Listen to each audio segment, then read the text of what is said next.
Welcome back to North Dakota today. I am again wonderfully having Chef Kyle from Radisson Blue in downtown Fargo, and he's joined us for a couple of segments prior to this. And man, we've enjoyed steak and we've enjoyed trout, and today we're going to do something with tuna. Yep, we're doing Saco Block tuna. This tuna is only 8 hours old, so from when they catch it, from 8 hours from when they catch it, they process it and they flash freeze it immediately. So this is one of the higher grades tuna, as you can see. It's very bright and red. And that's what you kind of will look for. If you're gonna do like raw fish on anything, you wanna make sure that you get a higher quality of a cut and it's very bright and pink on it. You talked about the length of time. Tell me what the difference between good and not so good.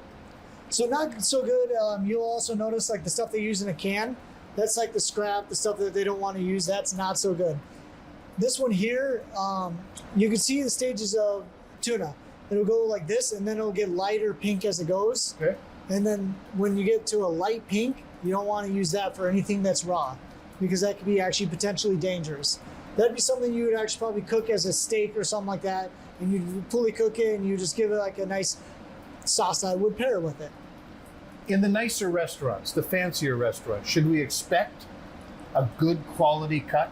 Yes. Kind of a rule of thumb is that whenever you look at a menu and you see the prices and you see kind of like a high price on there, that means you got a higher quality of product.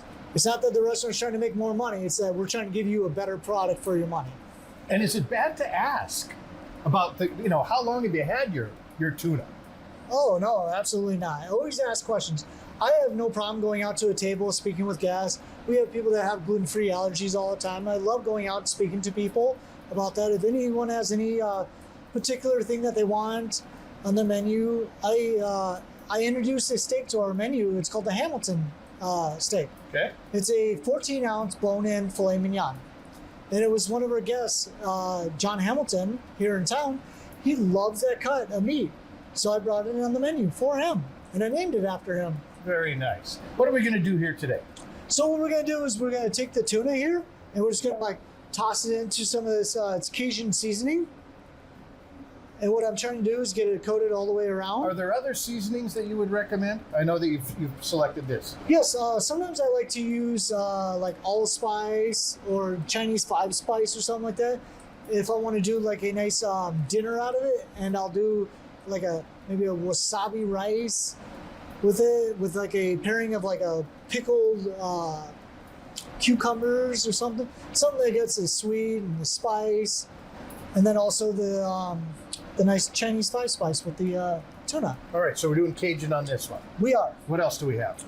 Right here we have sweet onions that are pickled and equal parts of sugar and vinegar, and we also use I use a little bit of raspberry puree in there when I cook it, so it gets a little bit of raspberry into those pickles also. We're going to blend some flavors a little bit, aren't we? Yeah. Yeah, okay. Yeah, absolutely. And then we have an apricot jam, and then we also have here is a Dijon mustard. How do you come to this sort of blending of flavors? It must be trial and error.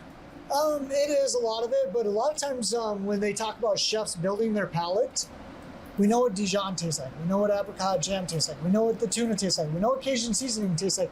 And now we're just building the entire recipe inside of our head before we actually bring it out. Okay.